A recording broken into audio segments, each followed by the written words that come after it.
కేవలం 5,000తో 605 గజాల భూమిలో 630 స్క్వేర్ ఫీట్ సింప్లెక్స్ హౌస్ కేవలం 36 లక్షలు మాత్రమే.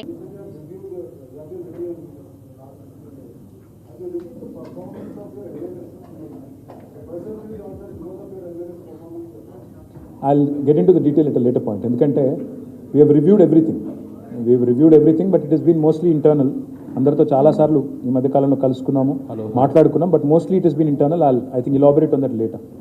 కేటీఆర్ గారు, నా పేరు రాములు అండి, 6TV బ్యూరో చూపు. అంటే మీరేమో లక్షల కోట్లు చేసి అంతకంటే ఎక్కువ అభివృద్ధి చూపించామని చెప్తున్నారు. కేవలం కల్వకుంట్ల కుటుంబ కమిషన్ కోసమే ఇన్ని లక్షలు అప్పులు చేశారని చెప్పి మన ప్రస్తుత మంత్రులు చెప్తున్నారు. ప్లస్ మీ మంత్రి జగదీష్ రెడ్డి ఖచ్చితంగా జైల్లోకి పంపిస్తామని కూడా ఆ జిల్లా మంత్రి చెప్తున్నారు. రాములు గారు, నేను ఒకటే అంటున్నా, మేము ఆల్రెడీ శాసనసభలోనే డిమాండ్ చేసినాం, సాగునీటి మీద చర్చలో డిమాండ్ చేసినాము, శ్వేతపత్రాల విడుదలలోనే డిమాండ్ చేశాం. అధికారం వాళ్ళ చేతుల్లో ఉంది. వాళ్ళ అధికారాన్ని మరి ప్రజలకు సేవలు అందించడానికి, ప్రజలకు ఇచ్చిన హామీలను నెరవేర్చడానికి వినియోగిస్తారా, లేదా కక్ష సాధింపు కోసం వినియోగిస్తారా, అది వాళ్ళ విఘ్నత. మాకు ఏ రకంగా చేసినా మాకు అభ్యంతరం లేదు.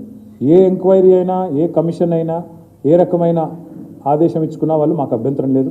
మేమే డిమాండ్ చేశాం కదా, మీరు ఎంక్వైరీ చేయించండి అని మేమే అడిగాము. చేయమనండి, తప్పులు ఉంటే బయట పెట్టమనండి, తప్పకుండా అన్నీ ఎదుర్కొంటాం, న్యాయపరంగా ఎదుర్కొంటాం.